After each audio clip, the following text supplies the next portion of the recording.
Hey, everybody, welcome back. It's Fundraisers Friday. Tony Bell, best day of the week, right? Best day of the week.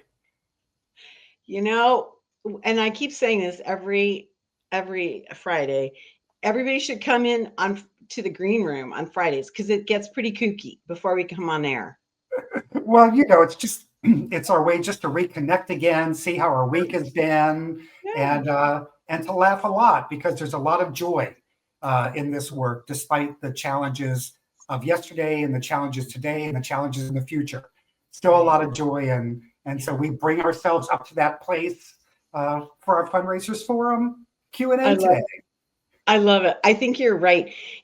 Tony, one of my things, and this is off script, obviously, but one of the things that I have been asking nonprofit leaders out in the community, wherever I'm at, speaking, whatever's happening, I'm asking them what they do to mitigate their stress Mm. and to keep themselves, I'm going to use the word whole, but to kind of help them not get too stressed out or to help them mitigate the stress that they've endured during their work. Because we Mhm. know our folks work with really tough things.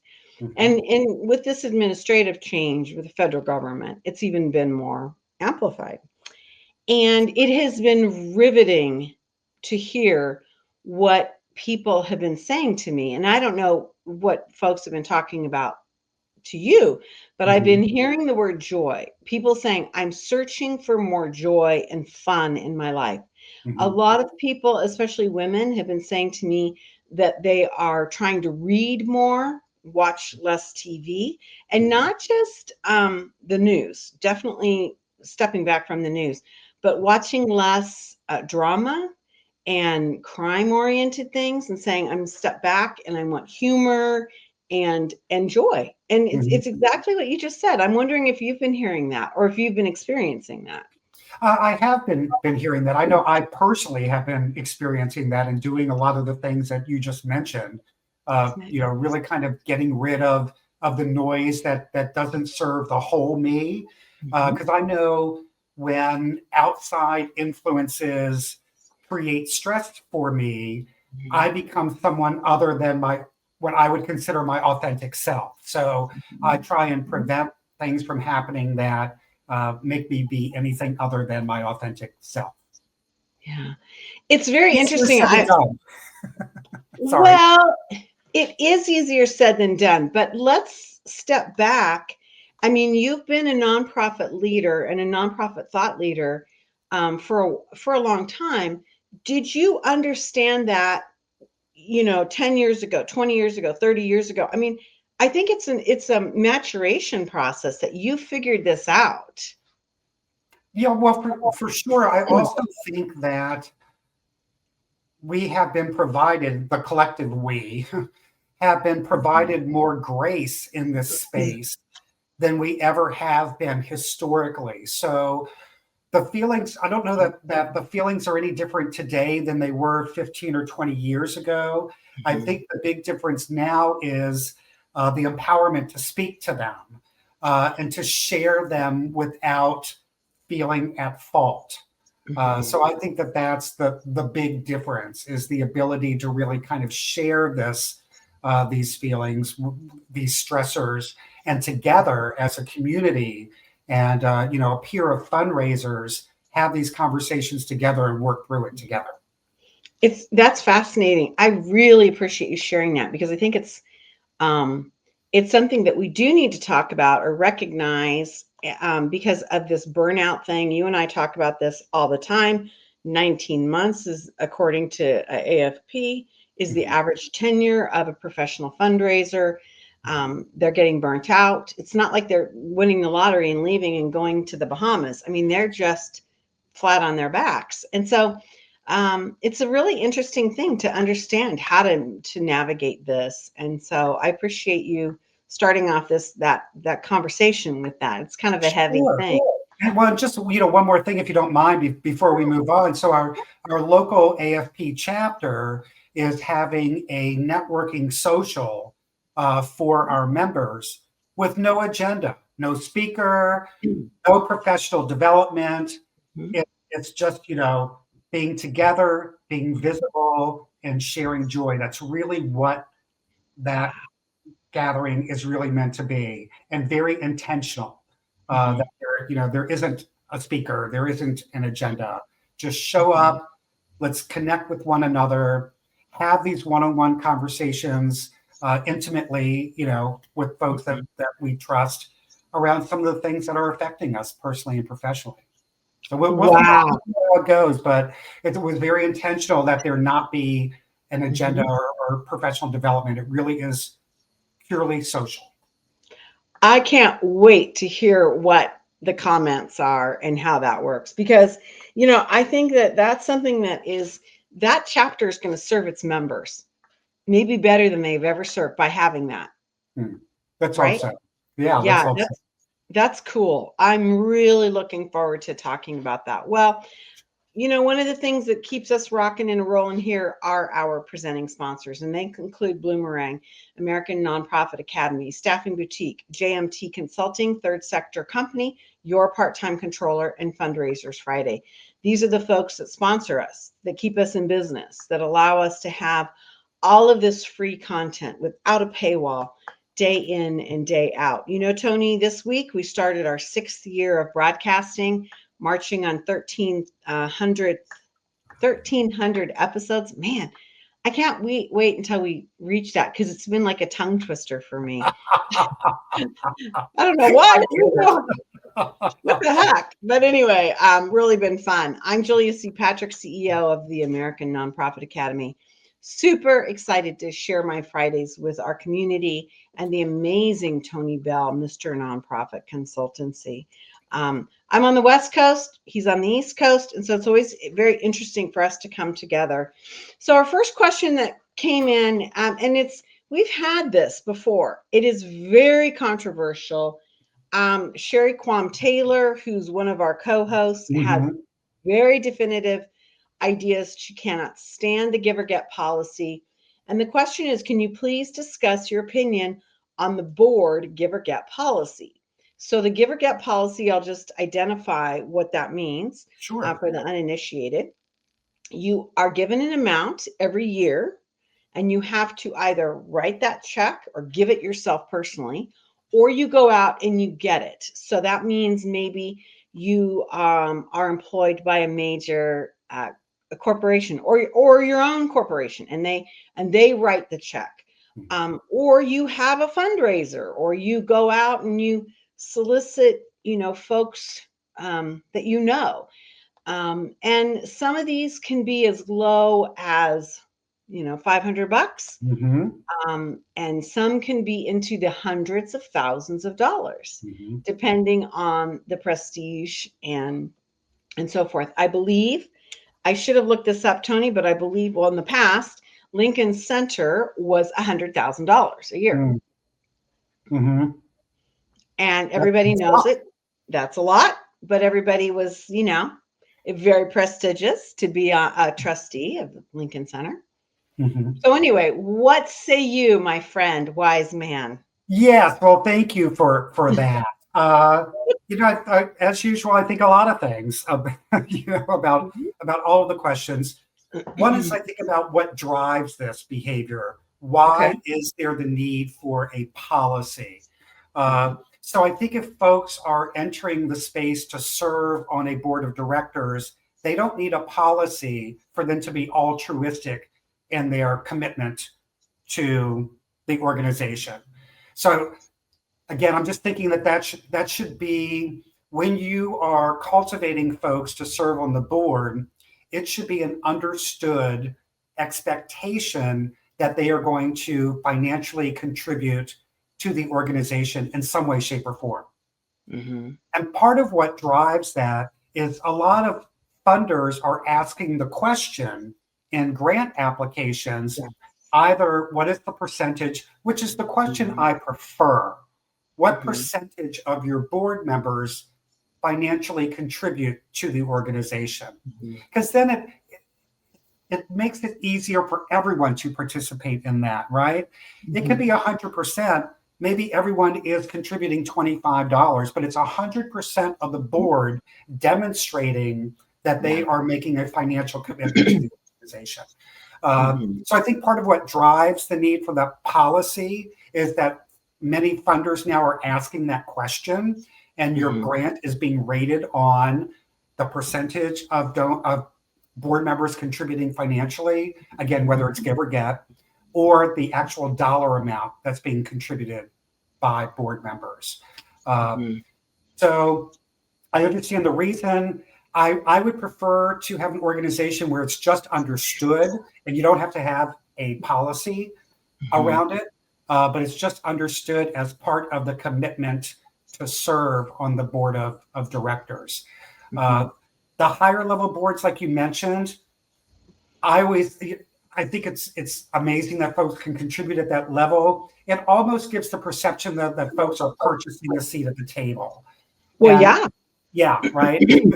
You're like, it's not really a perception; it's kind of the reality. But it certainly sends the message that folks are buying a seat at the table. And I don't know, that just doesn't that feeling doesn't sit well with me. I don't know how it would sit with other folks contributing to the organization. Well, I think that's the difference between a working board and a show board. I think that if you have that high of a give or get, then there's the knowledge, and it's out there. Everybody knows, it's gonna those people write those checks. Then I think that is kind of a show board mentality. Because then you're going out and you're promoting your organization. And I'm not saying that's a bad thing, but you're saying these are the people that are on our board. And so step in line, right? If so-and-so's, supporting us, then that means you should too. I get that. Sherry Quam Taylor's take on this is that you leave money on the table. That most people would be like, okay, it's $5,000 or whatever. I'm just making that up. Okay, I'll write you the check for 5,000, but they could have written you a check for 10 or 20 or more. And that it kind of stops that. So I get that. There's a part of me that still believes in it. And I also do believe in there should be board dues. And I think board dues don't have to be super significant. They could be $250 or $500 or whatever. But that pays for the cost of operating those board meetings, right? So if it is it buying pizza before the meeting starts? Is it buying board portal software licenses? Right. I don't know, but I think that's okay, because I think one of the things we forget, unless we've been on the other side of the desk, is that it costs money to operate these board meetings. It does. I mean, whether you're going to a swanky resort for the weekend to do a retreat, or you're just, like I said, buying the pizza, it costs money. And so I don't think there's anything wrong with that. And it doesn't have to be like super crazy money, but I think I think it should be a tool that's used. So interesting question. And I don't feel like we've truly answered it. Well, I think we could answer it and I get what Sherry says also around, you're leaving money on the table because some of these folks definitely have the capacity for a higher gift. And maybe you can get that engagement through them participating in a gala or something, right? You can increase above and beyond that. But I think it's safe to say that in today's environment, if we were to call anything a best practice, that a give or get policy within an organization is considered a best practice. Yeah. It's funny. I was on a panel last year talking about this with a bunch of CEOs, and one of the CEOs said that for her organization, and she runs a child welfare organization, regional, she said she does a give and get. She's like, I don't just do one, I do both. You have to personally give, to your point, and then you have to go out and get. And I was like, wow, I'd never heard of that, Tony. I was like, okay. I thought that was interesting, but and okay, I had the experience once, and I'm sorry, and then we'll move on, where we had to have a conversation around hard dollars versus soft dollars. Yes. Because there was a board member who had engaged resources for the organization that, had they had to pay for the service, would have cost tens of thousands of dollars. Yeah. So, we had that conversation around hard dollars and kind of soft credit dollars for other ways in which the board member had helped build capacity for the organization through the volunteer or pro bono services of marketing or legal or any of the things that make for a successful organization. Yeah, I agree. I absolutely agree that needs to be thought through. Okay, let's go to the next question. Okay. And it's again interesting. We are determining a strong yet realistic donor growth goal. What do you suggest? First of all, I think a lot of folks during the pandemic stopped in setting new goals or increasing. And I feel like now there's just like kind of a rebirth or recommitment to saying, okay, what we're going to show growth. What do you think about this? Because I feel like I hear this from folks that are like, we want to grow our donors by 50% or double them. And I'm like, what?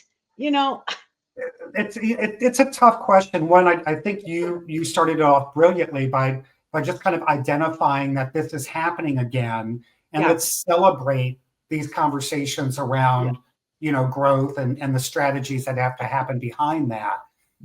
It's difficult to kind of say what that goal should be because we're talking about bandwidth of team members, many different types of resources involved in kind of your strategic plan to grow donations from individuals, or maybe you're trying to grow major gifts, or maybe you're trying to grow donations through peer-to-peer. Again, so there are a lot of variables. I will say that I like to have the initial goal, like this is the where we really need to be goal. And then I also like having a stretch goal and really working towards the stretch goal, which would be a little bit above and beyond what actually has to happen. So that's kind of how I look at goal setting is, here's the goal that really needs to be met. There's no discussion like, the dollars, the budget says this is what we have to do. But then there's this stretch goal that we might have above and beyond that.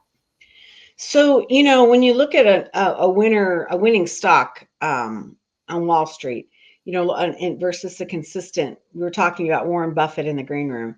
5 to 7% growth is considered strong, which sounds so low to a lot of people, but yet it can be a challenge depending on where you are. You said something really interesting, and I want to revisit it. Is like, well, what does that growth look like? Is it new donors? Is it lapsed donors? Is it major donors? Is it monthly donors? Do you believe that we should look at those internal, or not internal, but those levels and set individual goals for those as well? Or should it just be more the blank or the whole overall picture? Well, I think that your strategic plan or your budget process is going to help determine what the goal is. Then your strategy behind that is when you look at the data to understand what are the greatest opportunities that currently exist for us to reach that goal. And I say that meaning maybe our strengths really are in peer-to-peer because we're really good with tech, and we've got a good base of supporters. So it makes sense that we might lean into that as our first strategy amongst a diverse kind of strategy overall. But really looking at those different kind of lanes and determining where do you initially have the greatest opportunity for growth, and let's start there, and then work ourselves backwards. I love that. I think that's super wise. I knew you would have a good answer to this. Thanks. I just knew. Okay, let's go on to the next one. Can someone in for-profit sales become a strong fundraiser? Ooh, this is a good question. It's a great question. Yeah. And when I had the privilege of supporting the cost-selling curriculum at National University, one of the things I always said was that curriculum was great for folks that wanted to transition their career from for-profit sales into the nonprofit sector. And when we look at that particular curriculum and that cause selling cycle, it's based on a for-profit selling model. Prospecting, pre-approach, need discovery, the ask, it is based on a for-profit, kind of strategy. So I say absolutely that folks within the for-profit sales space can absolutely succeed as a strong fundraiser in the nonprofit space. Just as we are seeing major gift officers succeeding in the for-profit plan giving space as they transition from nonprofit to for-profit. So these relationship skills, the understanding of the sales process, definitely align with being a successful fundraiser. Okay, so then let me throw a little like crazy pitch in here. And I'm using a baseball metaphor because for those of you watching, it's open. You haven't thrown me a curveball in a while. I know. I was like, get up that catcher's mitt here, Tony Bell. There's going to be a curveball. In the for-profit sector in sales, there's a financial motivation. Right. There are bonuses, there are commissions. We do not have that in theory. I would argue that we do through bonuses and other ways, but we don't have a straight up commission structure. Do you think that hampers the way somebody coming from for-profit sales would navigate or even entertain the concept of moving into a for-profit sales position? Oh, I think absolutely that would have an impact on their decision making. My guess would be, and this was kind of sort of my case, that they have kind of exhausted themselves in that corporate space, meaning there's just something about that environment sometimes that just burns you out. And so you're really looking to make, as we talked about, kind of the whole person and being the best you can be. Sometimes folks need to step out of those for-profit roles because it's not allowing them to be the best that they can be. And so moving to something that's a little more mission, social impact driven fills them in a different way. And I would say that salaries in most major markets for a successful fundraiser may come very close to, again, depending on the sales, where they work. Right, where they work. May come very, very close to that. So especially folks that might work for, and I love shopping at like mom and pop stores, right? But those folks that have the really, really good like one-on-one engagement with folks that are coming in and building that supportive client base, right? If I need a new pair of whatever, I don't think about going anywhere other than this particular store. And that's because the associates and the folks working there have earned that trust and earned the relationships with those clients. And maybe they don't have great health insurance at the small mom and pop store. And so now that's, important to the sales associate, and they can apply for a position at a larger nonprofit, because not all nonprofits have, health benefits either, but certainly most of the national organizations do. And they could easily transfer those relationship building skills, the art of the close, in a fundraising role. I love it. I'm thrilled that you said that. I think that's great. And I think that, we have a changing labor market right now too, with all of these changes with organizations. Sorry, especially in Florida, we're going to have a very different labor market. Yeah, I know. It's that's another topic. I know, okay, sorry. No. It's something that we're going to have to be. We're already starting to talk about it on the nonprofit show, and it's a huge thing. So, but I definitely support, would encourage anyone that loves sales, that loves people, and has a passion for social impact and change to consider being a fundraiser. I love it. I think that's fabulous. Okay, let's go to our next question. Is a CFRE designation required for me to advance my career in professional fundraising? I think it is a expectation that exists more so now than it has before.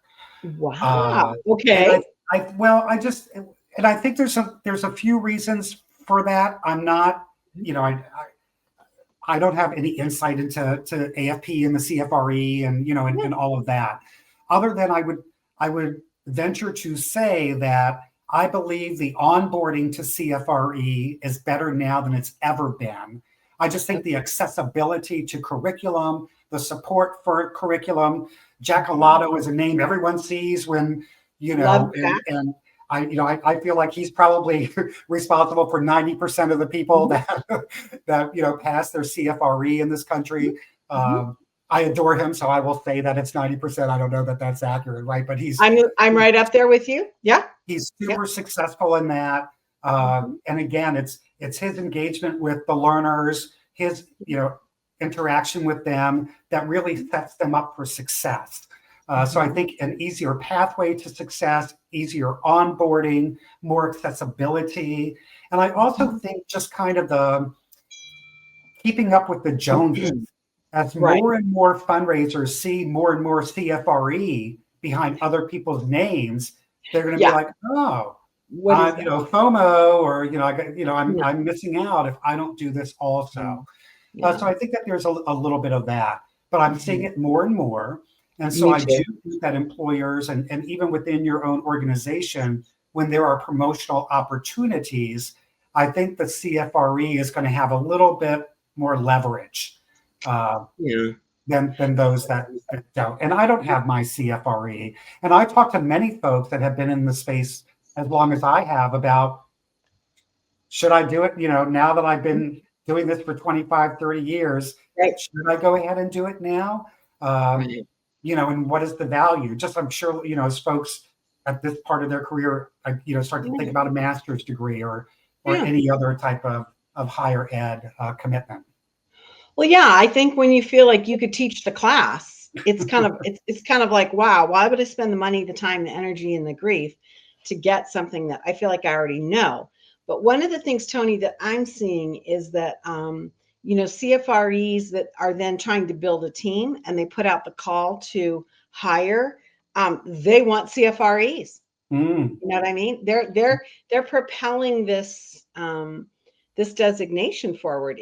Exactly what you just said. It is FOMO, but it's a professional sense that it elevates. You know, I think the department, and Mhm. I think for me, what's interesting is that a lot of board members just think that it's, dialing for dollars and that they don't necessarily hold those fundraisers to a professional degree, right? That are standard. And so I'm wondering if that isn't part of this process of saying, no, we deserve more money, more professional credibility, more training, all of this. And so it's a very interesting thing. And I agree. I think it's picking up steam. And Jack Galato, nobody better. Nobody better. Nobody better than Jack when it comes to this. Yeah. That's for sure. If you are wondering who we're talking about, Jack Galato, who's frequently on the Nonprofit Show, he offers training free for CFREs, their cohorts. It's done online, and you can look him up. He's very active on LinkedIn, and everybody who's worked with him has been very successful in passing the arduous CFRE exam. So Yeah. anyway, And anyway, one yeah. more quick thing about that you said, Julia, that I loved around the investment in time and why would I do this if I feel like I could teach it? And I have that feeling around all professional development is that, we certainly lean into it and participate in it with the hope of learning something new. But I'm never disappointed if I walk out of a professional development situation feeling like I know what I am doing. Yeah. Even if I didn't learn something new, if I walk out of there with the affirmation that I am still on point and doing all the things I should be doing, that empowers me probably a little bit more than if I had learned something new. It's confirmation of your knowledge, and it Yeah. empowers and builds confidence. Yeah. Absolutely. So I Well, don't I'm want always folks to devalue that feeling. no, You know. absolutely. Well, Yeah. I'm always more confident with you, my friend Tony Likewise. Bell. He is the amazing CEO of Mr. Nonprofit Consultancy, one of the great minds of the nonprofit sector in our country. And so I'm Julia C. Patrick, CEO of the American Nonprofit Academy.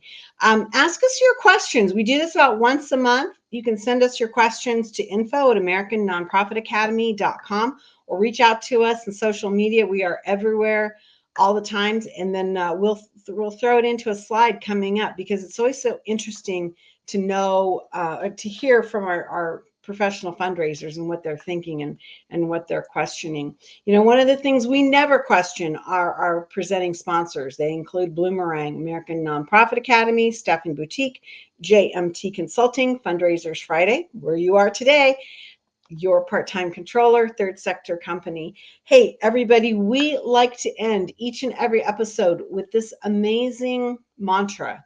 And it goes like this: to stay well so you can do well.